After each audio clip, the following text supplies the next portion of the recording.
പിറന്നു വീണ് 5-ാം ദിവസത്തിൽ ഒരു സിനിമയിലെ നായിക ആകുകയെന്ന അപൂർവ ഭാഗ്യം ഒരു പെൺകുഞ്ഞിന് ലഭിച്ചിരിക്കുന്നു.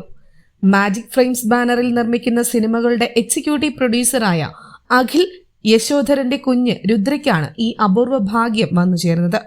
ഗരുഡന് ശേഷം അരുൺ വർമ്മ സംവിധാനം ചെയ്യുന്ന ചിത്രത്തിലെ ടൈറ്റിൽ കഥാപാത്രമായ ബേബി ഗേൾ ആകുന്നത് രുദ്രയാണ്. മാജിക് ഫ്രെയിംസിന്റെ ബാനറിൽ ലിസ്റ്റിൻ സ്റ്റീഫൻ നിർമ്മിക്കുന്ന ചിത്രത്തിന് ബോബി സഞ്ജയ് തിരക്കഥ എഴുതുന്നു. നിവിൻ പോളി, ലിജോ മോൾ എന്നിവർ പ്രധാന വേഷങ്ങളിലെത്തുന്ന ഈ ചിത്രത്തിൽ ഒരുപിടി ശ്രദ്ധേയരായ അഭിനേതാക്കളുടെ സാന്നിധ്യവുമുണ്ട്. തിരുവനന്തപുരത്താണ് ചിത്രീകരണം ആരംഭിച്ചത്. ചിത്രീകരണം നടന്നു വരുന്നതിനിടയിലാണ് കുഞ്ഞിന്റെ നൂലുകെട്ടിന്റെ ദിവസം എത്തുന്നത്. നായികയുടെ നൂലുകെട്ട് ഗംഭീരമാക്കണമെന്ന് നിർദ്ദേശിച്ചത് നിവിൻ പോളിയാണ്.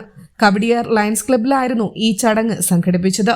എഴുതി വെച്ചിരുന്ന രുദ്ര എന്ന പേര് ആദ്യം ചൊല്ലി വിളിച്ചത് സംവിധായകൻ അരുൺ വർമ്മ, ലിജോ മോൾ, സംഗീത് പ്രതാപ്, അഭിമന്യു തിലകൻ എന്നിവർ ചേർന്നായിരുന്നു.